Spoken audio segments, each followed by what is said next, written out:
역대상 우리 12장에 있는 이 말씀은 다윗을 도운 사람들에 대한 이야기를 우리들에게 해주고 있습니다. 사울왕이 다윗이 이 블레셋 장수 골리앗을 이기고 난 이후에 사울의 마음이 급격히 달라졌습니다. 자기가 골리앗을 이기지 못하고 블레셋 사람들에게 숨어 있을 때는 그 위기를 넘어보자 만약에 블레셋 장수 골리앗을 이기면 자기 딸을 주겠다, 그렇게까지 선언하고 다윗이 이겼단 말입니다. 하나님의 능력으로. 그때 다윗 자신이 얼마가 됐겠습니까? 소년에 불과한 20세도 채 안 된 그 어린 소년이 이기게 되었지요. 그리고 나서 이제 다윗을 갖다가 곳곳에 보냈더니 다윗이 모든 곳에 가서 승리하고 또 많은 사람들이 또 다윗을 좋아하고 따릅니다. 여자들이 노래하는 노래소리가 어떤 노래였습니까? 다윗이 이긴 자는 만만이고 사울이 이긴 자는 천천이다. 그래서 이때부터 이 사울이 이제 마음이 돌기 시작했잖아요. 악기가 그 속에 들어오게 되었잖아요. 그리고 나서 이제 계속해서 이제 다윗을 쫓아다니는 겁니다. 다윗을 죽이려고 하는 거예요. 그리고 아내를 주겠다고 하는 아내도 주지도 않고, 나중에 또 다시 아내를 갖다가 주면서 블레셋 사람 손에 죽게 하려고 술을 쓰고, 그래도 다윗이 그 모든 것을 이기니까 이 사울왕이 큰 위기감을 느끼게 된 거예요. 그때 사울왕이 나이가 어느 정도 되었다 그랬습니까? 60도 넘은 나이거든요. 60도 훨씬 넘은 나이에 그 권력을 잡겠다고 하나님의 뜻을 거스리고 하나님이 자기를 버린 것을 알고 있지만 끝끝내 붙잡고 있었던 이 사울입니다. 오늘 이 12장의 말씀 보면 1절에서부터 7절에 있는 말씀은 다윗이 마지막으로 사울이 자기를 잡으려고 이제 식광야로 왔었을 때에 다윗이 그 식광야에서 사울왕의 창과 그리고 물병을 가져오고 난 이후에 사울이 자기를 2번씩이나 살려준 그 모습을 보고 다시 너를 쫓지 않겠다, 그렇게 얘기하면서 돌아가게 되었습니다. 그렇지만 다윗은 이 사울의 마음이 또 변심될 것을 알았기 때문에 이제 자기 모든 사람들, 가족들을 데리고 블레셋으로 망명하게 됩니다. 블레셋 왕 아기스가 다윗에게 한 마을을 줬지요. 그 마을이 시글락입니다. 이 시글락에서 1년 4개월 동안 이제 망명 생활을 하게 된 것입니다. 이때에 오늘 1절과 7절의 말씀 보니까 베냐민의 사람들이 다윗을 찾아온 거예요. 베냐민의 용사들이 다윗을 찾아와서 우리는 당신을 섬기겠다라고 이야기한 것입니다. 그 말씀이 오늘 1절에서 7절에 말씀 나온 거고요. 이 8절에서부터 이 18절에 있는 말씀은 다윗이 사울에게 쫓겨서 유다 광야를 방할 이 초기 시절을 이야기하고 있습니다.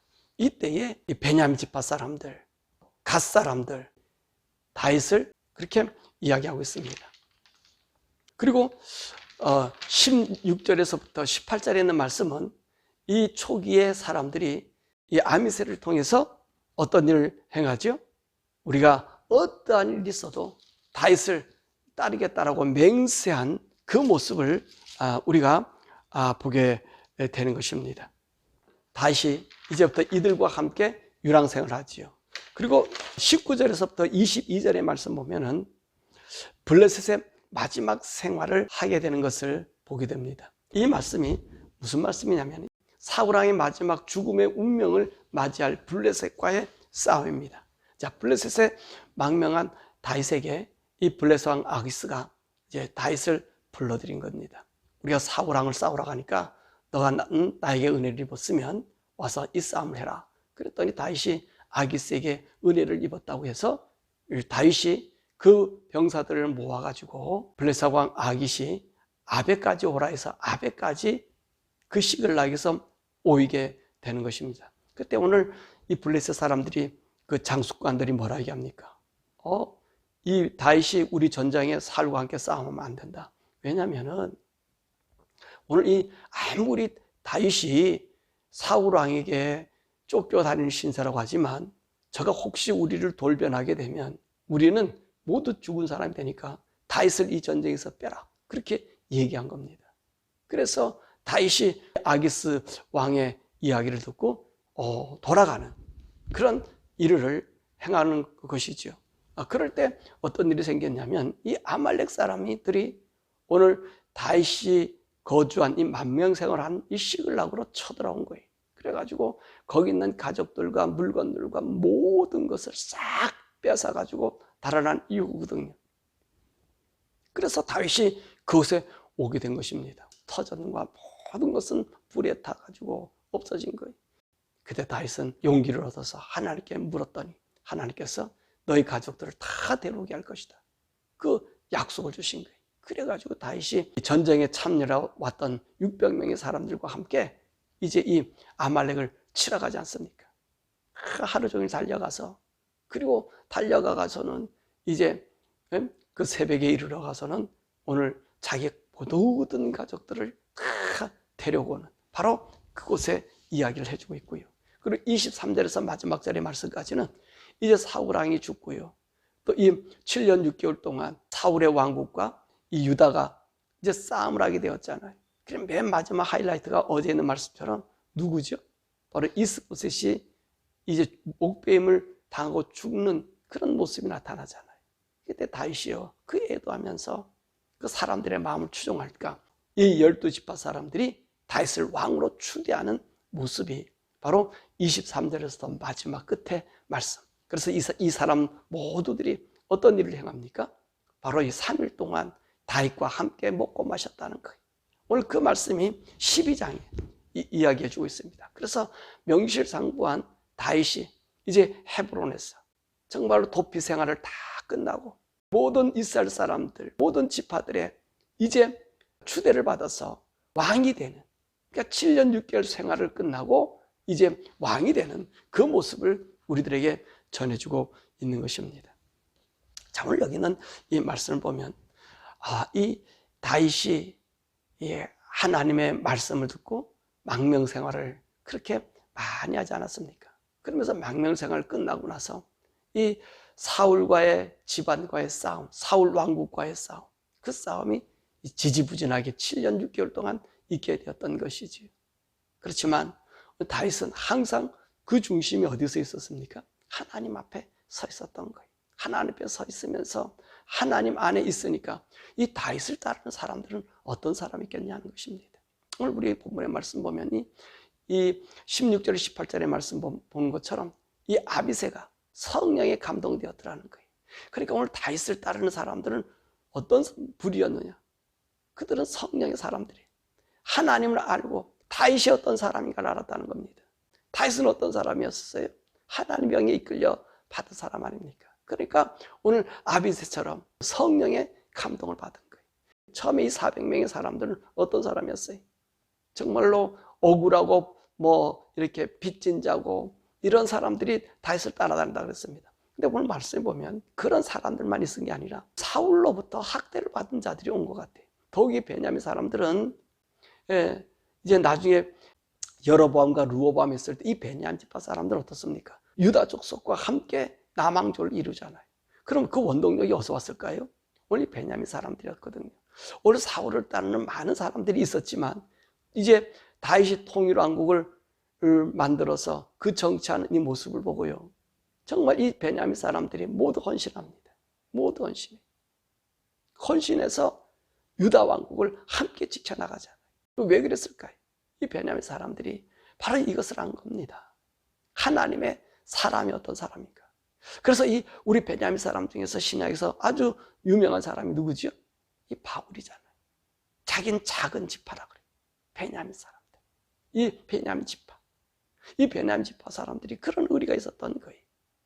사울과 달리 이 다윗의 하는 그 일이 정말로 하나님의 뜻 안에 있고 원수 갚으려고 하는 것이 아니라 보호해주고, 그 수많은 사람들이 이 베냐민 사람들 보면 오늘 본문 말씀에 보면은 많은 사람들이 다윗의 왕위를 추대할 때 이 베냐민 사람들이 오질 않았습니다. 이 대관식에 참여하지 않았어요. 한번 지켜보자는 거예요. 그런데 다윗이 하는 일이 어떤 일이었습니까? 이스보셋이 죽었을 때도 그를 통곡했고요. 아브넬이 죽었을 때도 통곡을 했고요. 더 나아가서 그 요나단의 아들 무비보셋을 평생을 자기 왕자처럼 대우해줬잖아요. 그 사람들이 감명을 받은 거예요. 어떻게 자기를 죽이려 했던 그 원수의 그 집안을 저렇게 보호할 수 있는가? 그 아무리 요나단에게 약속을 해도 그 약속이 변치 않는가? 이것을 그들이 보고 난 다음에 모두가 다윗에게 온 거예요. 그러니까 오늘 이 다윗의 삶은 하나님의 영에 의해서 산 사람이지 인간에 의해서 산 사람 아니에요.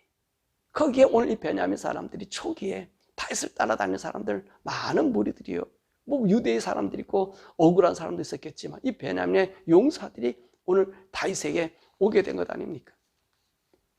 그리고 이 유다 광야 할 때 초기부터 다윗을 감싸고 다녔던 사람들이 참 많이 있었던 것 같아요. 보세요. 우리 십광야 있었을 때 다윗의 도피 생활할 때요. 유다 사람들이 어떻게 했습니까? 그 유다 땅 아닙니까? 오늘 사울에게 알려줘가지고 계속 이 다윗이 여기 있다, 여기 있다, 여기 있다 계속해서 밀고 짓을 한 것이 유다 사람이. 그런 유다 사람들 속에 이 베냐민의 이 오늘 다윗을 따르는 사람들은 여러분 철저하게 다윗 편에 섰다는 거예요.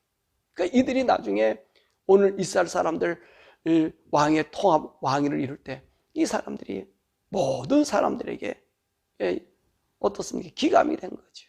그러니까 오늘 분열했던 이 사울 왕을 따랐던 그 사람들이 전부 돌아오는 기회가 되었다는 것입니다. 그러니까 정말로 하나님의 사람은 하나님의 사람들을 알아본다. 이 므낫세 지파나 갓지파 사람들 보세요. 왔다는 거예요.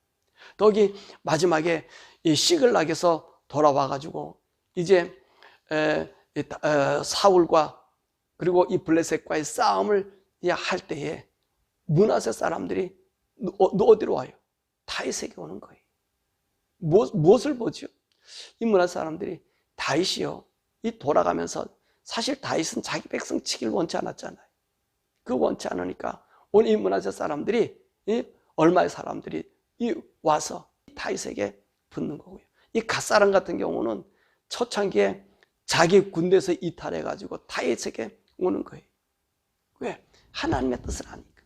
여러분, 그래서 우리가 이 세상 살아가는 동안에 우리 성도들이 성도달라면 하나님의 뜻을 분별할 줄 아는 사람이 돼. 그럼 하나님의 뜻을 분별하려면 어떤 사람이 돼야 되죠? 이 아비새와 같은 사람이 돼야 돼. 성령님이 함께하는 사람이 돼야 되는 거예요. 성령님이 함께한 사람. 이 성령님이 함께한 사람은요, 어려움과 고난이 많이 있을 수 있습니다. 많이 있을 수 있어요. 이 다윗을 보세요. 하나님의 뜻으로 살고자 하니까 많은 어려움과 고난이 있어요. 그렇지만 하나님의 사람은 의의 길로 살기를 포기하지 않는 거예요. 하나님과 함께하는 삶을 살기를 포기하지 않는 거예요. 어제 우리 말씀 배웠을 때 이 야베스 사람들처럼 의리의 사람, 그리고 신의가 있어야 된다 그랬잖아요. 근데 오늘 우리들은요, 이 하나님과의 이 신의, 이 믿음의 우리의 삶의 온전함을 지킬 수 있는 길은 이 성령님의 감동된 사람들. 오늘 아비새가 성령에 감동받아서 다윗에게 오겠다고 하는 그 사람들에게 그 성령으로 감동돼서 그 사람들이 400인들이요 또 올돌 뭉쳐서 다윗을 옹이하지 않습니까? 그리고 다윗의 말을 듣지 않습니까? 그것은 우리가 예수 믿는 이 믿음의 생활에 똑같다는 겁니다. 우리 주님을 의지하고 살아가는 우리들요, 어떤 사람이 돼야 되겠습니까? 하나님의 뜻을 따라 살아가는 거예요.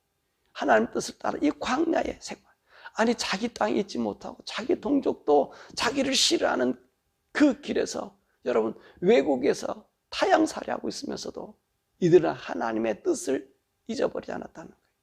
그러므로 우리가 이 세상 살아가는 동안 우리가 하나님의 뜻 안에 살 수 있는 이 다윗의 사람들처럼 그 믿음의 길을, 의로운 길을 걸을 때는 환란이 있지만 종국은 최후 승리를 우리에게 주시는 거예요. 그 승리의 그날을 바라보면 여러분, 우리의 최후의 승리가 언제지요? 우리 주님 다시 오실 때가 아닙니까? 우리 주님 오실 때까지 우리의 믿음, 이 세상에서 이 다윗처럼 유리하고 방황할 수 있습니다. 그런데 보십시오, 오늘도 다윗이 왕이가 됐을 때 모든 사람들이 화합해서 3일 동안 이 대관식을 헤브론에 자기 군사들, 사람들을 데리고 함께 와서 그 다윗을 이게 추종하지 않습니까? 사랑하는 여러분, 그날이 언제예요? 우리 주님 재림하는 날, 우리 성도들은요, 온 천군이 우리를 호위하고 옹이했던 그 천군들이 우리와 함께, 우리 주님과 함께 공중에서 그 혼인잔치, 영광스러운 잔치, 오늘 다시 대관식을 한 것처럼 그 영광스러운 잔치가 우리에게 준비되어 있다는 거예요. 그러므로 저와 여러분들이 오늘가 힘들고 어려워도 우리 하나님 안에 있는 우리 주님을 구주로 섬기면서 그 믿음이 변개치 않는 그 우리의 충성스러운 보일 수 있는 하나님 성령이 항상 교통되기를 주 예수 이름으로 간절히 축원합니다. 오늘 우리 이 시간에 함께 기도할 것은 우리가 하나님의 영의 사람을 알아보는 하나의 영의 눈을 달라고 우리 기도하십시다. 많은 사람들이 있어요. 많은 사람들이 있어요. 우리 주위에. 근데 우리가 영적인 사람이 되지 않으면 영의 사람을 만날 수 없고 볼 수가 없어요. 찾을 수가 없어요. 오늘 다윗을 따라다니는 이 초창기의 사람들, 거기 아비새 같은 사람들은 오늘 본문 말씀에 뭐라 그랬습니까? 16절에. 그러니까 성령에 감동되었다는 거죠. 성령에 감동돼서 성령의 말을 하니까 이 초기 유다 광야에 보였던 그 400여인의 사람들이 여러분 그 성령 안에 그 모든 고난을 이길 수 있는 사람들이 된 거예요. 우리가 이 세상 살아가는 동안 이건 우리 땅이 아니에요. 객처럼 쫓기고 쫓기는 거예요. 우리 민족에게도 쫓기기도 하고 같은 성도들에게도 쫓기기도 해요. 영의 사람 아니 이 사울 편에 있는 사람들에게 쫓길 수도 있어요. 그렇지만 이 영의 사람들은요 함께 뭉쳐 있잖아요. 돌돌 뭉쳐서 어떤 일을 합니까? 각가지 그 다윗의 왕국, 하나님의 약속한 그 약속의 왕국을 이루는 거예요. 오늘도 우리 하나님께서 우리에게 주신 이 하나님의 말씀, 내가 붙잡고 주님 오실 때까지 간직한 이 말씀을 지키기 위해서는 우리가 어떤 사람이 필요하지요? 영의 사람들이 필요해요. 오늘도 방송에도 수많은 많은 설교가 있는데 그 설교가 영의 설교인지 그걸 알 수 있는 그 영의 지각이 열려야지 우리가 설교도 분별해서 들을 수 있어요. 왜냐하면 우리 영이 온전하지 못하면 아무거나 듣지만 하나님의 영으로 서 있는 사람은 방송 설교 들어도 그걸 하나님께서 알게 해주셔야 해요. 그것을 우리 마음에 와서 어느 것이 맞는지 아닌지를 분별하게 해줘요. 그러므로 오늘 저와 여러분들이 오늘 기도할 것은 하나님 나에게 성령을 충만케 해주시고 또 내가 듣고 보고 나와 주위에 있는 사람이 성령의 사람들, 그런 사람들이 되게 해달라고 우리 주여 부르고 함께 기도하시겠습니다. 주여!